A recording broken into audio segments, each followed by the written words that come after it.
11번 문제 풀어보도록 하겠습니다. 가에 들어갈 내용으로 옳은 것을 보기 위해서 고른 것은 지도와 같이 행정구역을 편제한 국가의 지방제도에 대해서 서술하시오. 지도가 딱 나와 있네요. 딱 보니까 자, 오도 양계에 대한 설명이네요. 오도 양계 어느 시대의 대표적인 지방 행정제도입니까? 바로 고려시대입니다. 고려시대. 자, 요거 고려시대의 지방 행정 조직에 대한 설명을 여러분들 거기에 대한 설명을 옳게 고른 것을 여기 보기에서 골라내시기 바랍니다. 자, 기억 보겠습니다. 주요 지역에 5개의 소경을 두었다. 자, 오소경입니다. 오소경. 오소경 같은 경우는요, 어느 시대입니까? 바로 통일신라 시대예요. 통일신라 시대에 수도였던 바로 경주, 바로 금성의 어떤 그 금성, 바로 수도의 편제성을 보완하기 위해서, 그리고 이제 지방 문화를 발달시키기 위해서 이런 것들을 위해서 만들었던 게 바로 오소경이라고 볼 수 있겠죠.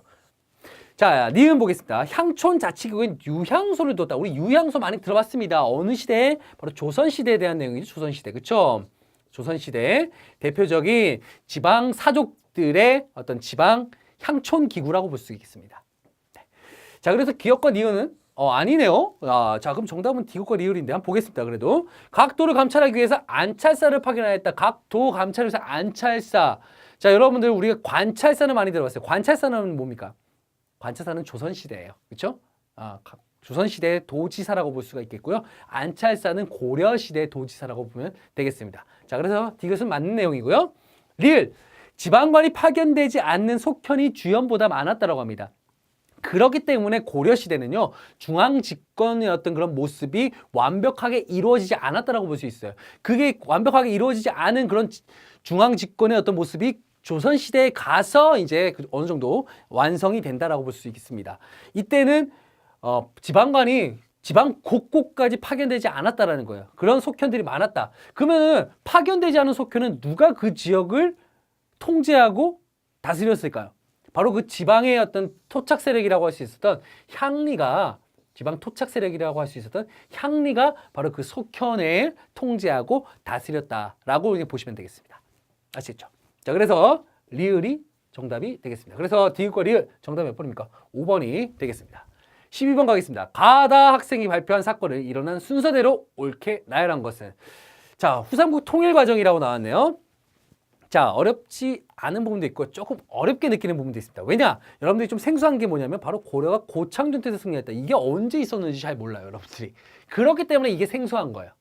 자, 요런 것들이 조금 공부를 하거나 좀 문제를 좀 푸신 데 있어서 조금 여러분들에게 어렵게 작용했을 수 있겠다 싶습니다. 자, 그러면은 제가 후삼국 통일 과정, 후삼국이 이게 건국된 그 시기부터 해서 또 후삼국이 통일되는 그 과정들을 한번 간단하게 제가 그 흐름들을 한번 잡아보겠습니다. 첫 번째 이제 후백제가 건국되죠. 견훤에 의해서 900년도입니다. 자, 그리고 이제 바로 그 이어서 이듬해에 후고구려가 건국됩니다. 901년도입니다. 하지만 이제 후고구려에 있었던 그 궁예가 실정을 거듭하죠. 그리고 이제 신하들에게 어떤 신망을 잃어버립니다. 그러면서 이제 신하들의 어떤 신망을 얻었던 누굽니까? 왕건이 고려를 건국하게 됩니다. 이게 918년도 일입니다. 제가 간단하게 큼지막한 것들만 중심으로 제가 여러분께 설명해 드리는 거예요. 자, 그러다가 고려 건국한 이후에 이제 후백제와 이제 신라 어떻게 할 것인가를 두고 이제 후백제, 특히 후백제와는 좀 약간 좀 치열한 어떤 전투가 많이 벌어졌군요. 특히 그 대표적인 전투가 바로 고창전투입니다. 고창전투. 고창전투가 언제냐면 930년도예요. 고창이 지금 어디냐면요. 경상북도 안동 지역 부근이라고 보시면 되겠어요. 경상북도 안동 지역에서 전투가 벌어지기 시작합니다. 자, 이때 이 전투에서 누가 이겼냐? 누구와 누구의 전투였냐? 바로 고려와 후백제 간의 전투였어요. 바로 여기서 이제 고려가 승리를 함으로써 이제 후삼국 통일의 어떤 그런 그 기반을 완벽하게 다진다. 이렇게 봐두시면 되겠고요.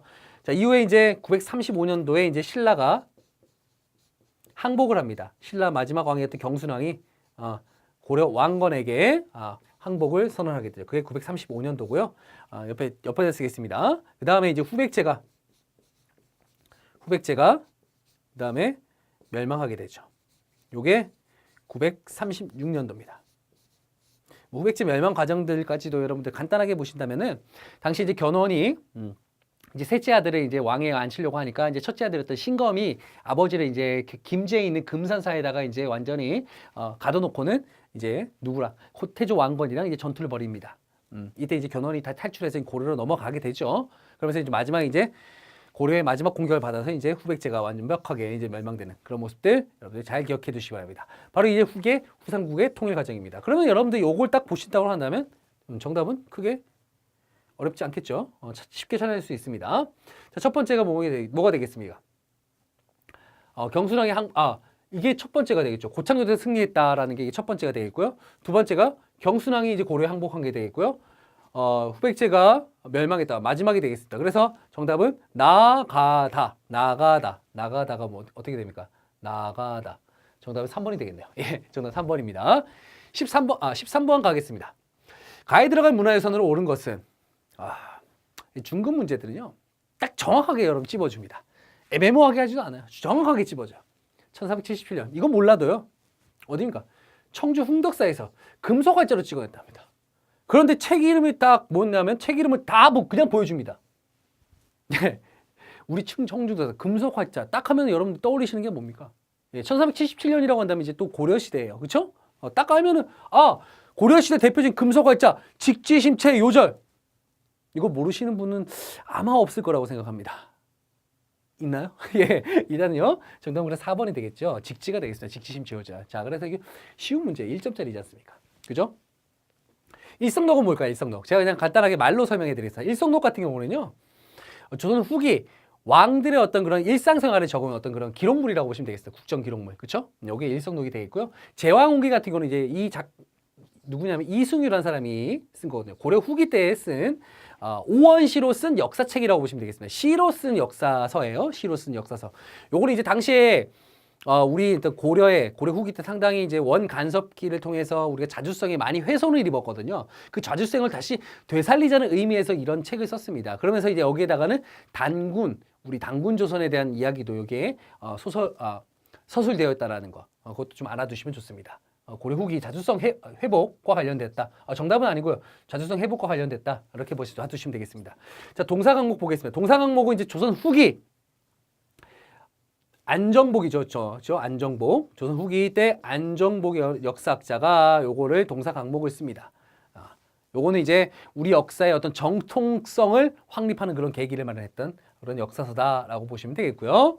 5번 화성 성역 의궤 같은 경우는 이제 정조 때 화성을 쌓는 그 어떤 그 내용들을 이 책에다가 또 실어 두었다라고 보시면 되겠습니다. 자, 그래서 정답은 몇 번입니까? 요거 아니면 정답 아니에요. 예, 정답 아니고 정답은 4번이 되겠습니다. 14번 가겠습니다. 가이물에 대한 설명으로 옳은 것은 이달의 물 땡땡 본가는 경주요. 1096년에 과거에 급제했답니다. 인종 때 감수국사로서 왕명을 받아 여기 나왔네요. 삼국사기를 편찬했답니다. 삼국사기 편찬. 여기서 대각 국사비 비문을 지었고요. 1151년에 사망하셨다고 합니다. 누굽니까? 김부식이네요. 네, 김부식. 어렵지 않습니다. 여러분들 보시면 알겠지만요. 키워드 정확히 나와 있네요. 그렇죠? 예, 삼국사기 편찬하면 딱 여러분들 딱 떠올리시는 인물이 있지 않습니까? 김부식 떠올리면 됩니다. 네. 물론 김부식이 혼자서 지은 건 아니에요. 많은 어떤 학자들을 이제 끌어모아서 이제 주관을 했다라고 볼 수 있겠죠. 김부식이. 그렇죠? 네.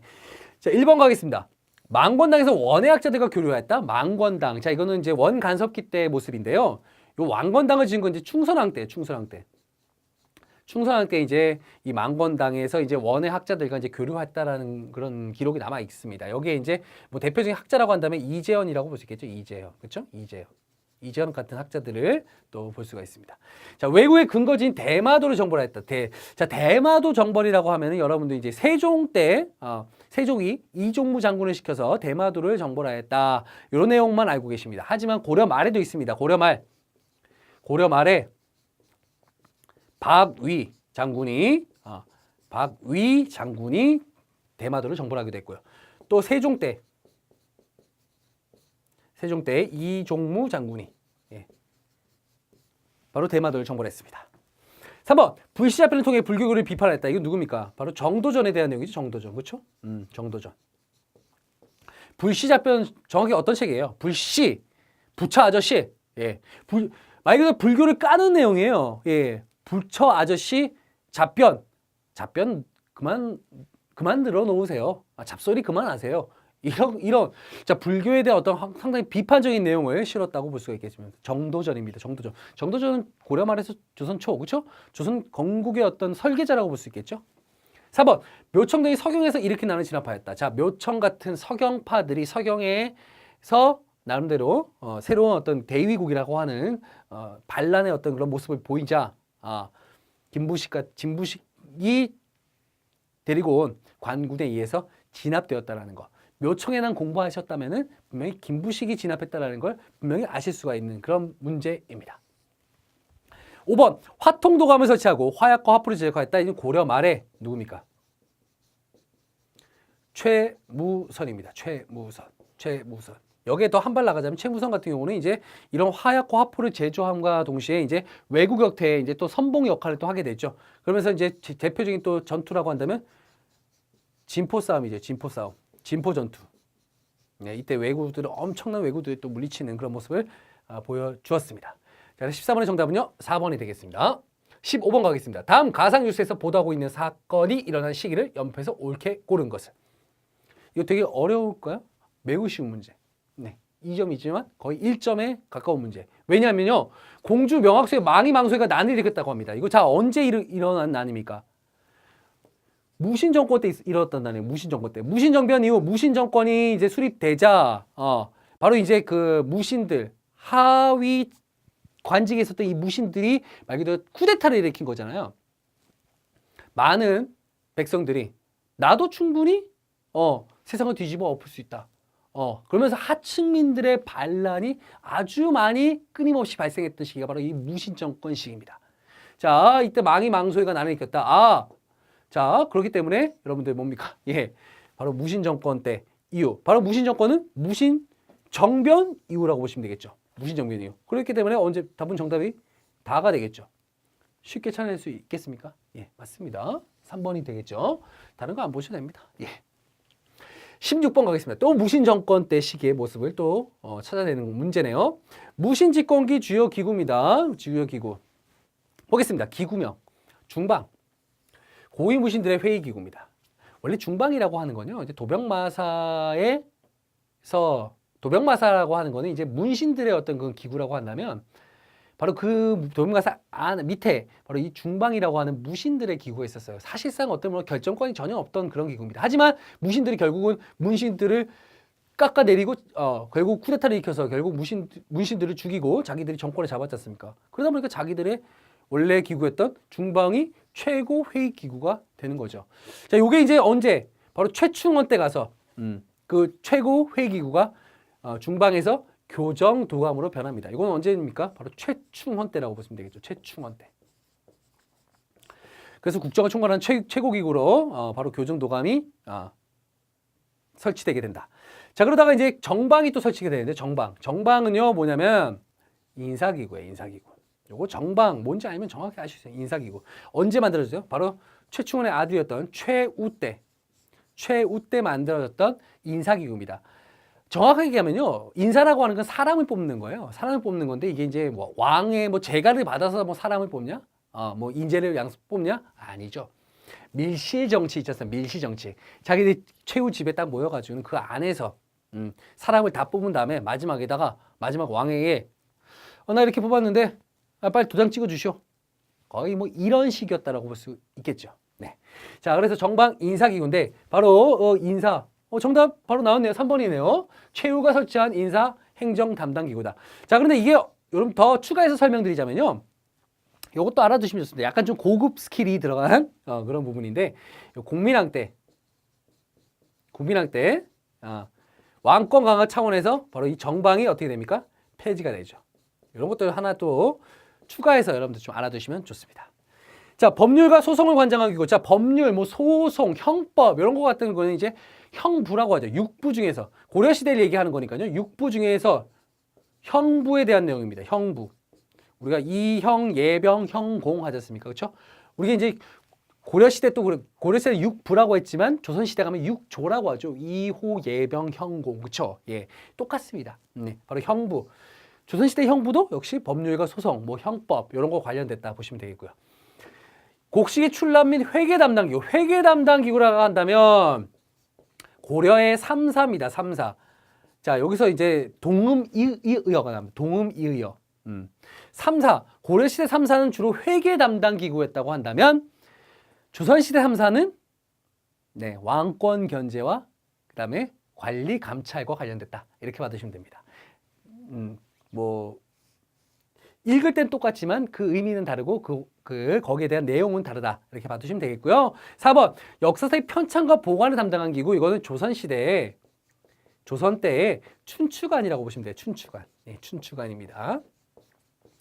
자, 그다음에 수도 경비와 국경 방어를 담당한 군사기구. 요거는 이제 고려시대로 탄다면 고려시대의 6위입니다. 6위. 자, 고려시대 군사제도는 사실 거의 문제로 출시되지 않는데요. 고려시대 군사제도, 중앙군만 보겠습니다. 중앙군. 자, 역시 고급과 좀 약간 고급에서 나온다면 나올 수도 있는 그런 문제예요. 고려시대의 중앙군은 2군 6입니다. 2군 6이. 자, 우리 6위는 수도경비와 국경방어라고 한다면, 선생님, 2군은 뭐예요? 2군은 뭐냐면요. 국왕친위대라고 보시면 국왕친위대. 국왕친위대인데, 용호군. 어떻게 구성되냐? 용호군, 응양군. 이렇게 구성되어 있다. 이렇게 봐두시면 되겠습니다. 응양군. 예. 2군 6위. 자, 2군 6위. 고려시대 중앙군이었던 2군 6위는 의무병이었을까요? 아니면 직업군이었을까요? 직업군입니다. 직업군. 이런 것도 좀, 예. 직업군이었다라는 것도 한번 좀 알아두시면 좋습니다. 17번 가겠습니다. 밑줄은 왕의 업적으로 옳은 것은 왕께서 쌍성 총간부를 공격하셔 그 지역을 되찾게 하네. 쌍성 총간부를 공격해서 회복을 했답니다. 네, 탈환을 한 거죠. 빼앗겼다가 탈환을 한 겁니다. 기쁜 소식이군. 드디어 천령 이북의 땅을 수복하게 되었구만. 자, 쌍성 두 개를 합치면 쌍성. 쌍성 총간부를 수복한 거죠. 어느 왕 때요? 공민왕입니다. 공민왕. 쌍성 총간부 수복하면 공민왕 딱 떠올리셔야 됩니다. 그죠? 예, 공민왕 때의 업적을 찾아내시기 바랍니다. 주요 지역에 12목을 설치하고 지방간 파견, 12목 설치, 지방간 파견. 네, 수업 시간 아니면은 강의에서 기출문제 강의에서 내내 했었습니다. 너무나 많이 보기로 등장하는 그런 내용이에요. 고려 성종 때죠. 바로 이것을 건의했던 사람은 최승노, 시무 28조 건의했었죠. 기인제도를 처음 시행하여 지방구족을 견제하였다. 기인제도, 사신관제도 딱 나오면 고려 태조, 왕건이죠, 왕건. 후주 출신의 쌍기. 자, 쌍기는 이제 중국계 고려인이라고 볼 수 있죠. 중국계 고려인. 귀화한 사람이에요. 권위를 받아들여서 과거제를 실시했다. 과거제 실시, 고려 광종 때네요. 과전법을 시행하여 신진사대부의 경제적 기반을 마련했다. 과전법 시행? 예, 과전법 시행. 이거는 고려 말에서 조선 초로 넘어가는 그 시점이에요, 이제. 공양왕 때, 고려 말 공양왕 때. 고려 말 공양왕 때 과전법이 실시됐지만 실질적으로 과전법이 이제 완벽하게 정립이 된 건 조선 초로 넘어가서 이제 완벽하게 이제 시스템화된 거죠. 자, 5번. 정동에서 이문소를 폐지하여 친원세력 기철 등을 수처화했다. 폐지하고 이문소. 당시 이제 내정 간섭의 어떤 가장 또 핵심 기구였던 정동행성 중에서 이문소를 폐지했고요. 친원세력이었던 기철을 수처했다. 기철은 누구야? 바로 당시 원나라 왕후가 되었던 원나라의 공녀로 가서 왕후 자리까지 올렸었던 기황후. 예, 왕후가 이제 황후까지 올라갔죠. 기황후의 오라버니입니다. 이 기철이 아주 그냥 동생이 원나라 황제 그 황후 자리까지 올라가니까요.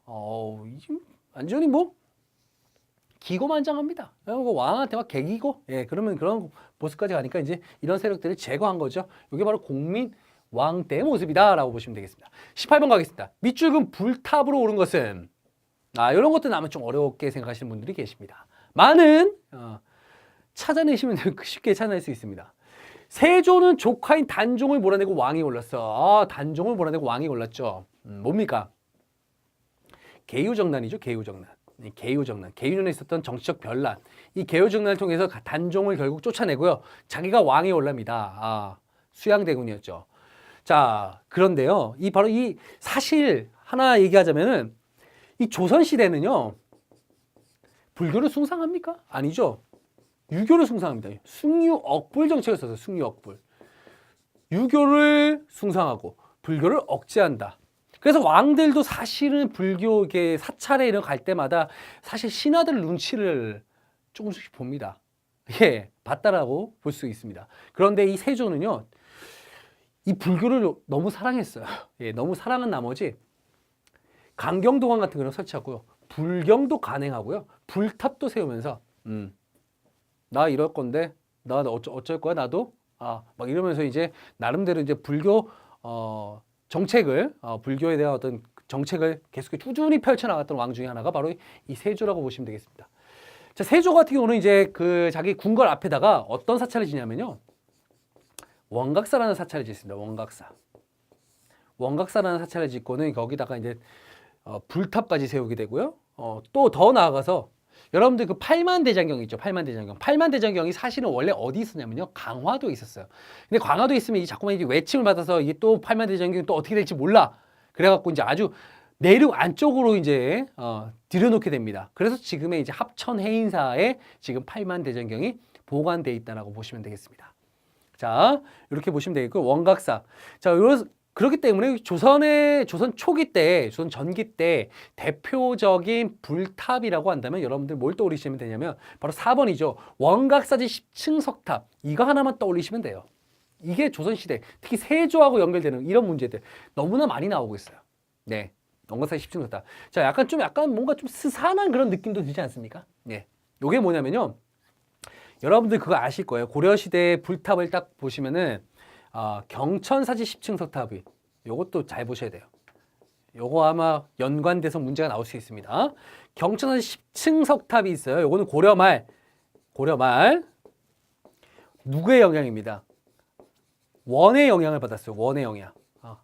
원의 영향을 받았다. 영향을 받은 경천사지 10층 석탑의 영향을 받아서 만든 게 바로 원각사지 10층 석탑이라고 보시면 되겠습니다. 상당히 그 탑의 어떤 그런 형태라든가 모양이 비슷해요. 그럼 어떻게 구별을 짓습니까? 상당히 그냥 보면은 이 구별이 참 안 될 만큼 그 비슷한데, 그럼 어떻게 짓습니까? 여러분들 지금 원각사지 10층 석탑 같은 경우 여기 약간 둘레에 뭔가 지금 받쳐져 있죠, 그렇죠? 요게 이렇게 받쳐져 있죠. 여러분들 둘러싸고 있죠. 탑을 둘러싸고 있는데 경천사지 10층 석탑은 요게 없다. 보게 되면 요게 없다라고 보시면 되겠습니다. 자, 그게 좀 차이라면 차이인데 여러분들이 쉽게 또 구별할 수 있는 방법. 예, 하나의 팁입니다. 아시겠죠? 자, 그래서 정답은 4번이고요. 나머지 것도 한번 보시면 불국사 3층 석탑이 뭡니까? 석가탑이에요, 석가탑. 아시죠? 불국사에 있는 석가탑. 자, 이 석가탑 같은 경우 이 해체 과정에서 무엇이 발견됐냐? 안에서 가장 오래된 목판 인쇄본이라고 할 수 있는 무구정광 대다란이경이 이 안에서 발견되었다. 네, 여러분들 그 정도 좀 파악해 두시면 좋습니다. 가문사지 3층 석탑이라고 한다면요, 통일신라 시대의 대표적인 신라의 전형적인 석탑의 그런 양식을 보이고 있다. 이렇게 봐두시면 되겠습니다. 이거 쌍둥이 탑이에요. 2개가 있습니다. 네, 쌍둥이 탑이에요. 자, 그다음 정림사지 5층 석탑이라고 하면은 이거는 어느 나라입니까? 이건 백제예요, 백제. 이 2개는 통일신라고요. 통일신라. 이건 백제. 백제에 이제 정림사지 5층 석탑이 있는데 요 탑신부에 이제 요거 또 특징 중에 하나인데, 탑신부에 뭐가 적히냐면 나당연합군이 결성된 이후에 당나라 군대가 들어왔습니다. 그러면서 이제 백제가 멸망하게 됐죠. 그때 이제 당나라 장수였던 소정방이 요 탑신부에다가 나 싸가지 없게 남의 나라 그 문화재에다가 이게 손을 댑니다. 여기다가 뭐라고 썼냐면요, 백제를 정벌했다. 요 내용을 여기다가 딱 새깁니다. 그래서 이제 예전에 이제 이 정림사지 5층 석탑을 또 다른 이제 평제탑, 백제를 평정했다. 이렇게 불리기도 했다라는 것도 알아두시면 좋습니다. 자, 5번 월정사 8각 9층 석탑 같은 경우는 이제 고려